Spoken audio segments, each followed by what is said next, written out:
Sa loob ng maraming taon, marami na ang naghanap ng ginto. Hindi rin natatapos ang mga kwento tungkol sa gintong nakabaon sa lupa. Gintong hinahanap pa rin ng marami hanggang ngayon. Naimpluwensyahan din ng ginto maging ang pananaw ng ilan sa eleksyon at sa kasaysayan. Totoong mayaman sa ginto ang Pilipinas. Katunayan, nasa ika-28 pwesto ang Pilipinas sa mga gold-producing countries sa buong Asya. Pero sabi nga, hindi lahat ng kumikinang ay ginto. May ilang madaling masilaw at mabiktima ng mga manluloko. Sa kulungan ng bagsak ng 2 lalaki sa Banga, South Cotabato matapos mabistong nagbebenta umano ng pekeng ginto. Makailang ulit nang naiulat ang pag-aresto sa mga di umano'y nagbebenta ng pekeng ginto. Pero hanggang ngayon, meron pa ring mga nahuhulog sa kanilang patibong dahil ang mga gold scammer nasa online na rin ngayon. Nag-message ako sa kanya, sabi ko, kumusta na? Pahingi ako ng tracking number dun sa parcel ko. Tapos, hindi ko na masend yung message. So, doon na po ako napaisip na, baka binlock ako na ito o baka scammer to. Yun na po. Paano nga ba matutukoy kung peke o tunay ang ginto sa unang tingin? Paano ba natin malalaman ng peke at hindi? Una-una, sir, sa kulay. Kasi ito, may sample kami ng fake gold. At saka sa real gold. Yung fake gold kasi, sir, ito, kung mapapansin mo, malamya yung kulay niya, sir. May ilan namang nahanap ang swerte sa ginto. Mula sa maliit na puhunan, napalago nila ang negosyo at ngayon milyon na ang kita at nakapagpundar na ng iba't ibang ari-arian. Ito, magkano to?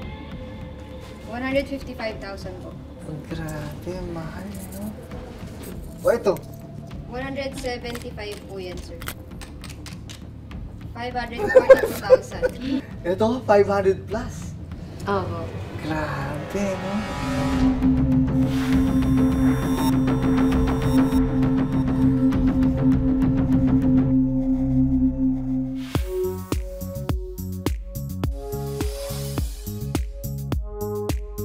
May mga lehitimong negosyante na nahanap ang swerte sa pagbibenta ng ginto.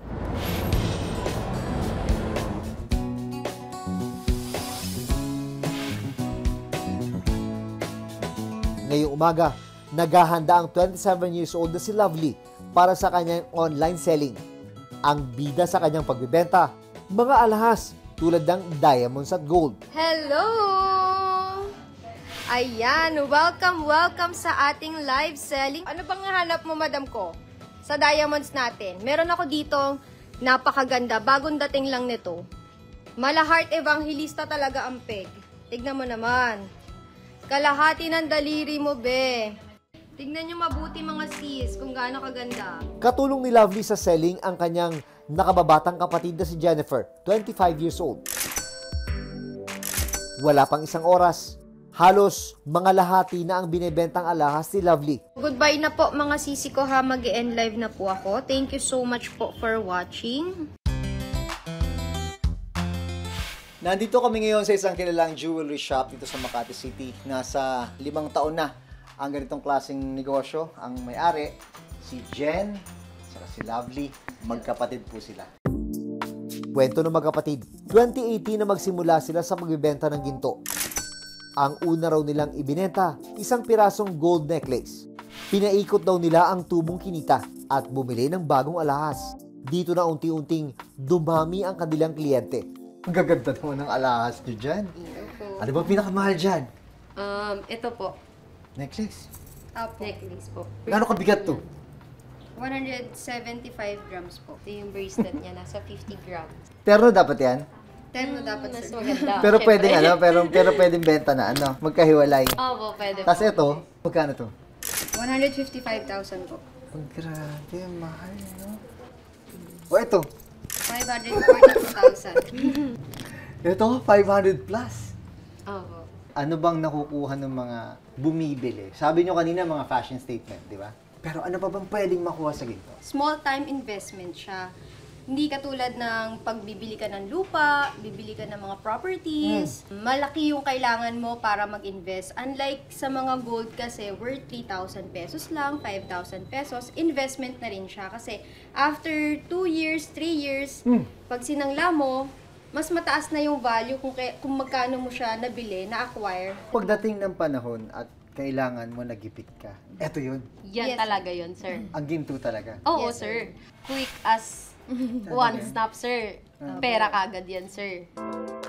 Noong nagsimula ang pandemic, mas lalo pa raw lumakas ang benta nila ng ginto. Dahil bumili sa inyo? Lumabas ang mga pera. Nag-triple talaga lahat ng mga orders namin ng gold. Mas naging wise sila sa pamimili. Hindi lang pang fashion eh, investment. Pero hindi naging madali ang pinagdaanan nila. Dating hotel at casino staff si Lovely at kumikita ng 30,000 pesos kada buwan noon. Dahil breadwinner ng pamilya, halos lahat ng kita niya napupunta sa kanilang pangangailangan. Nag-struggle talaga kami nung college days namin. Kami yung nagsusupport sa sarili namin. Dahil sa kanilang jewelry shop, nakapagpundar na siya ng 2 bahay, mga apartment at mga sasakyan. Paano binago ng ginto ang buhay niya? Naging okay na po yung, syempre, yung buhay namin, okay na. Tapos nakapag-venture na rin po kami sa ibang mga businesses. Kahit papano, meron naman na kami. Na-appreciate ko yung mga maliliit na bagay, sir, na sobrang blessed namin kahit na nahihirapan kami. Wala kaming karapatan umangal. Ayan, yes! Puro mga diamonds po muna tayo. Pero tulad ng ibang online seller, maging sila na biktima ng mga scammer.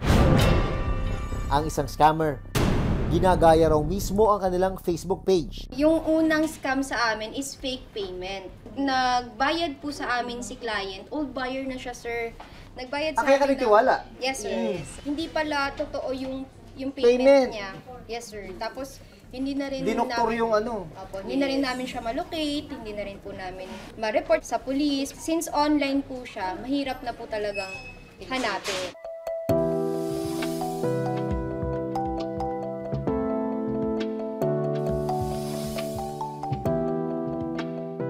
Bukod sa paninigurong lihitimo ang online seller, mahalaga rin malaman kung peke o tunay ang gintong ibinibenta. Matutukoy ba ang pagkakaiba? Ipinaliwanag yan sa amin ng jewelry owner na sina Jen at Lovely. Paano ba natin malalaman ng peke at hindi? Una-una, sir, sa kulay. Kasi ito, may sample kami ng fake gold. At saka sa real gold. Yung fake gold kasi, sir, ito, malamya yung kulay niya, sir. Mapusyaw, parang mapusyaw, ganun, mapusyaw. Oo. So, kahit ipalinis mo yan, sir, hindi siya kikinang katulad ng gold. Ang gold po kasi, pagka nag-lighten yung ano niya, yung kinang niya, pag pinalinis mo, babalik uli siya sa kinang. Unlike yung mga ganito, sir, medyo faded yung color niya. Tsaka, sir, syempre, may merong stamp, may markings. Kapag 18 karat po kasi, 750 yung kadalasan na nakalagay.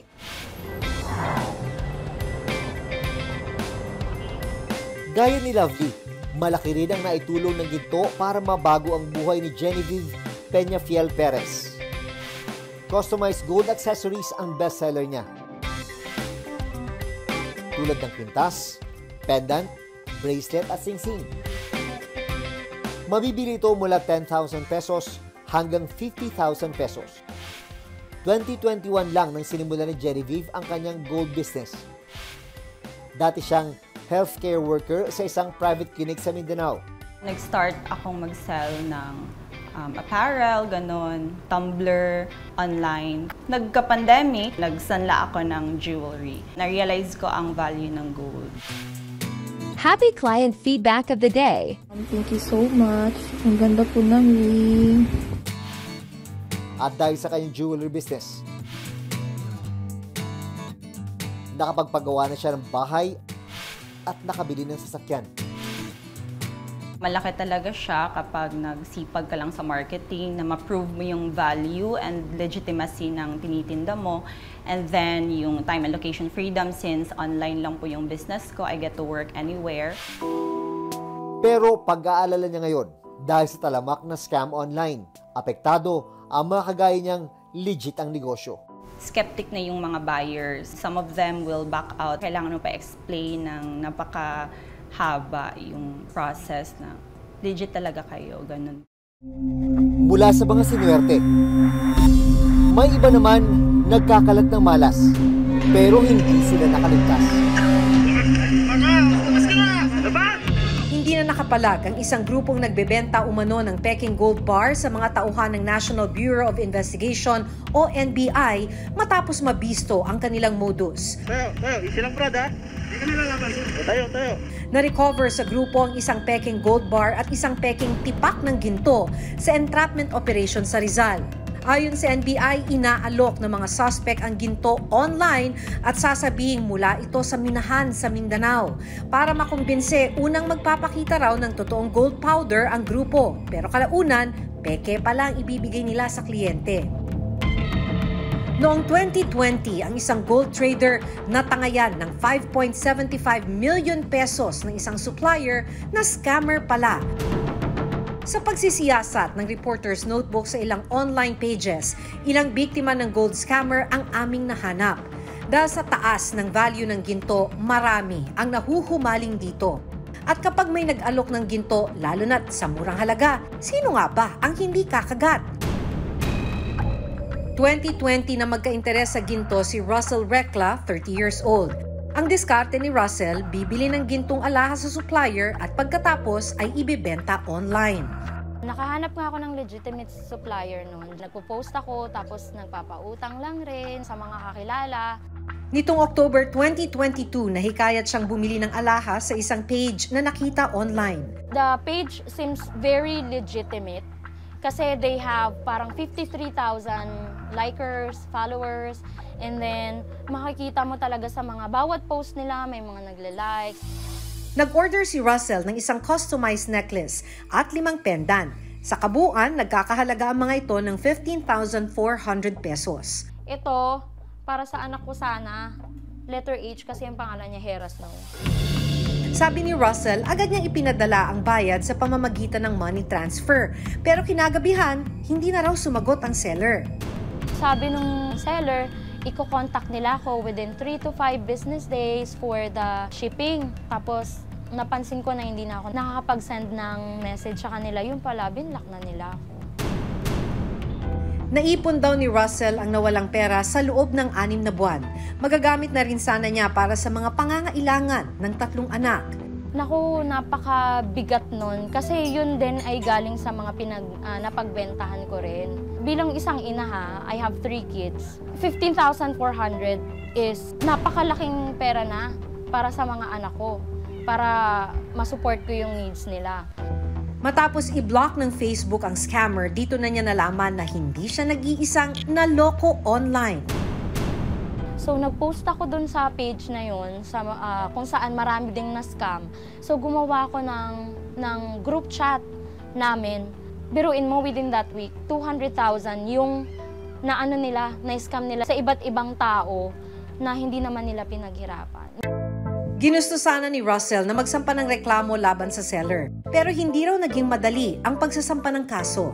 Kinolate namin lahat ng information ng mga na-scam din nila, and then yung mga resibo, and yung friend ko, pina-affidavit niya. Ang hirap lang dito kasi sa Pilipinas, kapag nag-report ka ng online scamming, dun kami tunuro sa Camp Crame. Which is, di ko talaga alam kung saan yun. Inalam namin sa tanggapan ng Anti-Cybercrime Group ng PNP kung saan nga ba pupunta para magreklamo sakaling maging biktima ng online scammer. So they can actually come to us dito sa office natin, PNP Anti-Cybercrime Group, located inside Camp Crame, Quezon City. Basically, right now, we are trying to cascade to the local police stations that they too can handle itong mga cases involving yung mga ganyan, fake online sellers. Because this would fall under Article 315, which is swindling estafa. Ayon sa pulis, hirap din silang matukoy ang kinaroroonan ng mga scammer online. As to the tracing, ang nagiging problema natin dyan is because of the anonymity of the internet. Because anybody can be anyone, can be anybody on the net. Dahil nawala ng puhunan, tumigil muna sa pagbebenta ng alahas si Russell.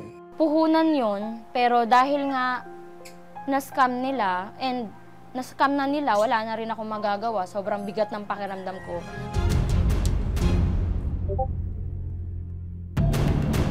Tulad ni Russell, makaraang magbayad ni Shemin sa pamamagitan ng money transfer, hindi na raw makontak ang seller. Nag-message ako sa kanya, sabi ko, kumusta na? Pahingi ako ng tracking number dun sa parcel. Tapos, hindi ko na ma-send yung message.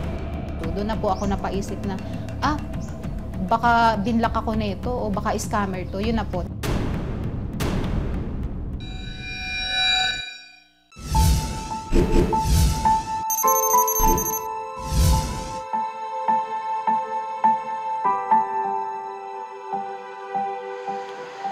Taong 2020 nang mahilig ding bumili ng gintong alahas, si Shemin Cosare, 33 years old. Bumibili raw siya ng ginto bilang personal investment. Sabi nga nila, pagdating ng panahon, lumalaki yung value ng gold. Dati ay nakakabili siya ng ginto sa Ongpin sa Binondo, Maynila. Pero dahil sa pandemic, sinubukan niyang bumili online. So nakita ko lang po yung page na yon na naka-sponsored po sila eh. Nakita ko naman, ang dami nilang followers, parang nasa 15,000, aabot na ng 16,000 nung time na yon. Isang kwintas ang in-order ni Shemin sa online seller. Dahil binigyan daw siya ng malaking discount, idagdag pa ang alok na free shipping ng kwintas. Mas nahikayat si Shemin na bumili.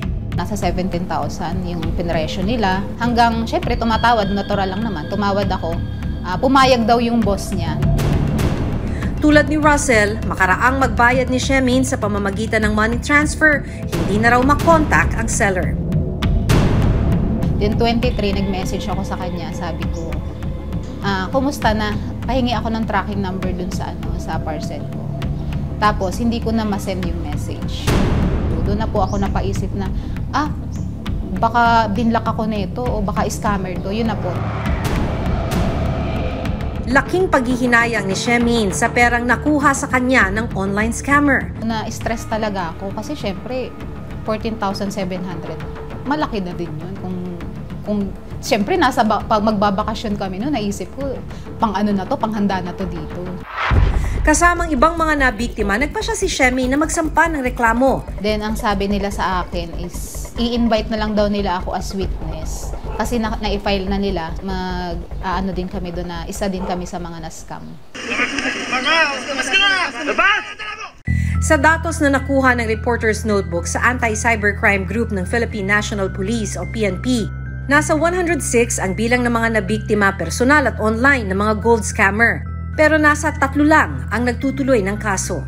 As long as the victim is willing to file a complaint, regardless of the amount, kinikater naman natin yan. Kaya lang, minsan kasi from time to time, meron tayong mga cases na minsan, halimbawa, naloko sila ng 500. So yung mga victim, it's not that we do not cater to them, except sila na rin yung ayaw because of the hassle na pupunta pa, pipila.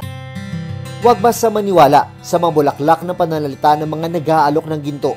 Suriing mabuti at kumonsulta sa eksperto sa ginto. At sakaling maloko at mabentahan ng peking ginto. Ang sellers kasi both online and offline, ano naman yan, iisa lang naman yung batas na dapat nilang sundin, dapat rehistrado sila. That's the first thing na kailangan rin natin tingnan as consumers naman. Not only a violation of the Consumer Act, pero criminal pa rin yun. Kasi kung meron kang fraudulent misrepresentation, it's a crime under the revised penal code.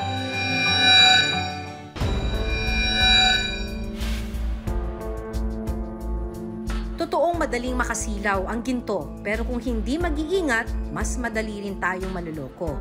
Kilatising mabuti ang mga nakakatransaksyon, mapapersonal man o online.